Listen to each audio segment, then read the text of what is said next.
on that point, I want you to prepare for contact with real people.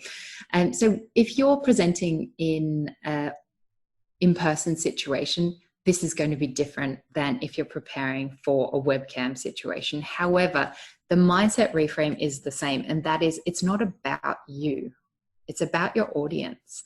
And they are sitting there thinking, what's in it for me? Why should I pay attention to you? Why is this important? What benefit am I going to get from listening to you? So if you can prepare yourself mentally for the fact that it's actually all about the audience and very little about you, then you can start to approach the situation differently and consider exactly who you'll have in the room. If you're going to be at one of these big conferences, you might not have exact information on every last person there, but you'd know industry, perhaps the positions that people hold within that room, or what some of the market trends are that they might be interested in knowing about. So you can start to get a bit more specific on what it is that your audience are really interested in and what value you can provide, therefore, in that situation. And the next step here, because you are arming yourself with information, is that you're going to step into the actual presentation and start with confidence. And you might think, well, that's impossible. I'm not very good at public speaking. I've never been great at that. But I want you to take a moment and think about what the most confident version of you looks and sounds like, because there will be some instances in your life where you can draw inspiration. So the first thing is, what do I sound like? What does the most confident version of me sound like?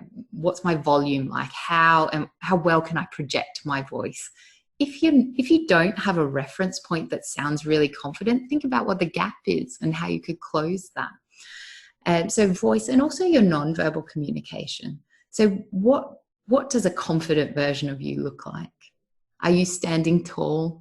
Do you have your eyes up? You're making eye contact. You have shoulders back. What does that confident version of you look like? And how can you step into that before you even take the stage or the virtual stage, the online stage? And are you starting out feeling confident because you know you're focused on the audience? You're not sitting with this inner turmoil and focusing in on, will I do a good job? Am I going to be rubbish?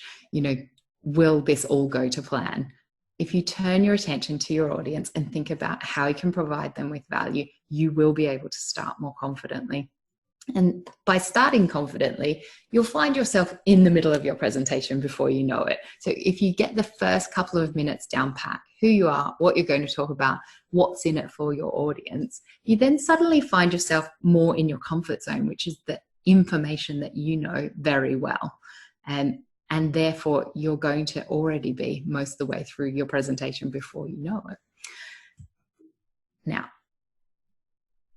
the other thing I want to mention is the fact that things go wrong.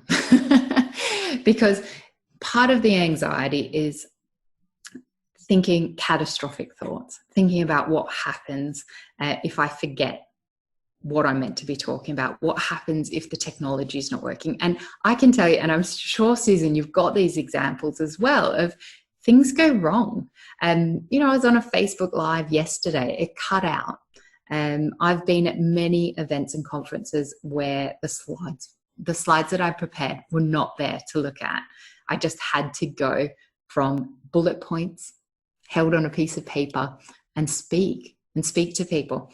And so the whole idea here is that you are knowing that things might not go perfectly and being okay with that, being okay with the fact that people might ask you a question that you don't know the answer to.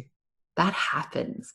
Think about how you would answer that question in advance. Think about the worst thing that could possibly happen and prepare for that, and know that most of those things will never happen, but you have a response for the things that you think might actually happen as well. So go with the flow. It's easy to say. I know that it's harder to do. But and it's always happened in my carry-on. I have an extra clicker. Yes. I have a DHMI cable. I have batteries. I have flashcard. I have my PowerPoint presentation printed. What else? I have connectors for the computer. I have everything that you can imagine. And when I open my carry-on, people are like, where are you going? Like, to everything. I'm going everywhere. I'm ready for everything. And that's so right. So many presenters turn up and expect that you'll magically have the skeleton key version of that cable that they need. It just doesn't happen. You have to take ownership over doing a great job, and be prepared. And that way, you're going in with the best possible chance of it going well, right? I went to a conference and I was a keynote speaker in a conference. I traveled 2 hours on my car, room full of people. I got to get my pen drive and says, it doesn't work. Okay, I'm gonna connect my computer. The projector was too old. So obviously I have cables for everything, and I put it and like just 1 minute before the presentation.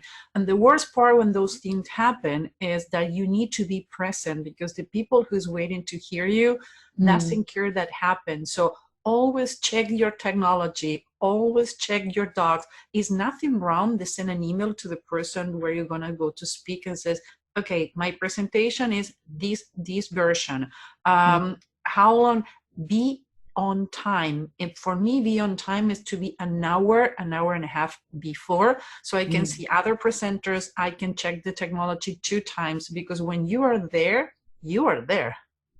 It's happening, right? It is happening. And if you have that time, then the time pressure, the anxiety that can sometimes build up when things aren't working, you have time to work through that. And finally, move on to that last step, which is just breathe. I see people not breathing all the time, and their voices come right up into their throats and they constrict, and you can hear the nerves in their voice, because they haven't prepared themselves in a way that really calms the nervous system down, really calms their mind to a point where they're focused on, I'm here to serve up value for this audience. I'm here to share. I'm here to give you the information that you're here to listen to. And it's essential that you prepare yourself before you start speaking. And so the very last thing that I do when I step on stage is make sure that I have both of my feet firmly planted on the ground, about shoulder width apart, and that I take this big cleansing breath, and I know that I'm ready to go. I take just a few seconds to have that last breath, center myself, and then start to speak. And I think that's why I like to end on this tip, because I think that most people are already racing ahead. They're already thinking about the end. And by just taking that moment to center, visualize whatever you need to. I know someone in particular that I've worked with visualizes a red carpet. She steps onto that red carpet, which is about this big, and she can carry it around in her handbag. And she just imagines this little spot that she steps onto behind the lectern or wherever it is on the stage. And you can do this preparing to speak to camera as well.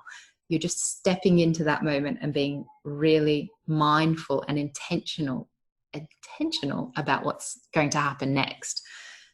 And breathe. Please keep breathing. It makes the audience nervous if you stop breathing.